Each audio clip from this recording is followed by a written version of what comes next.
久しぶりのパラグアイ料理、キャットフィッシュと呼ばれるナマズで作ったスープですが、パラグアイの某有名レストランと同じ、またはそれ以上に美味しい作り方を紹介しましょう。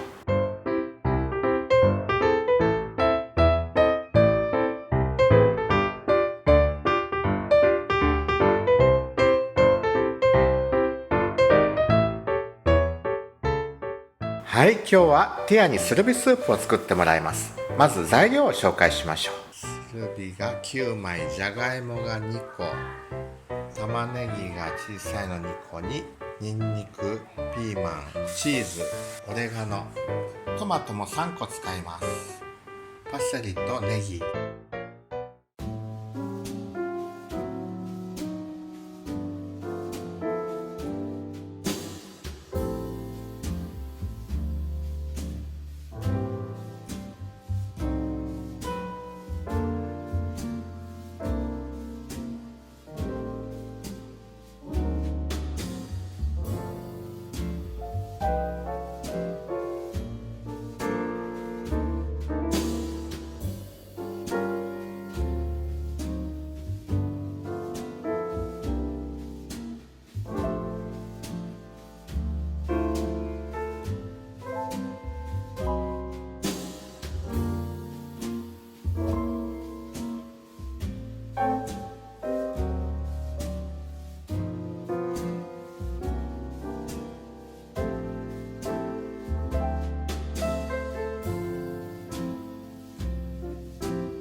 じゃがいも入れます。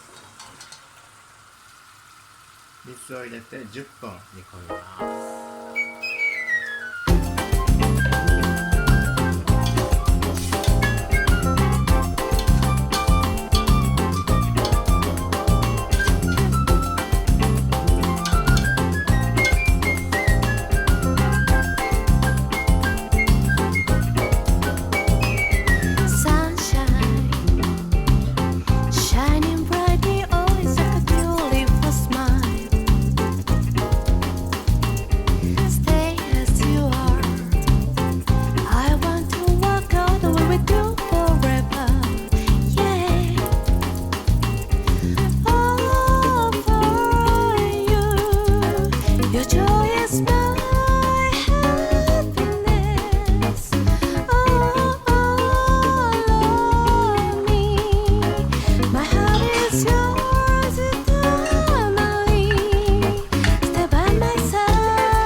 水を追加します。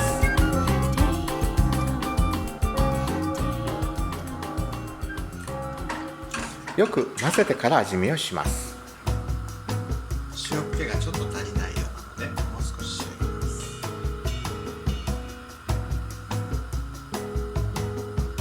この辺りは味見をしながら調整してください。もう10分置きます。10分経ったら最後にネギとパセリを刻んだもの、そしてチーズ、牛乳、オレガノを入れて完成です。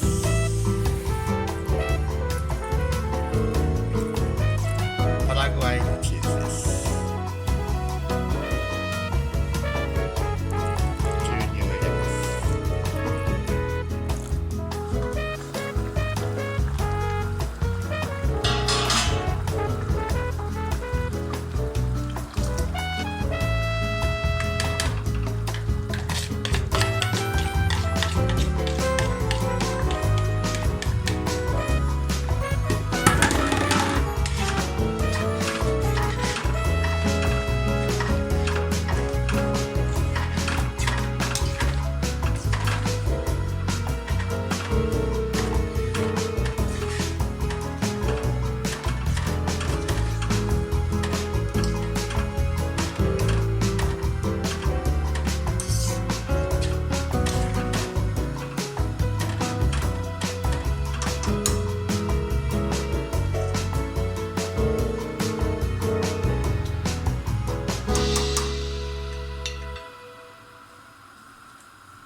成です。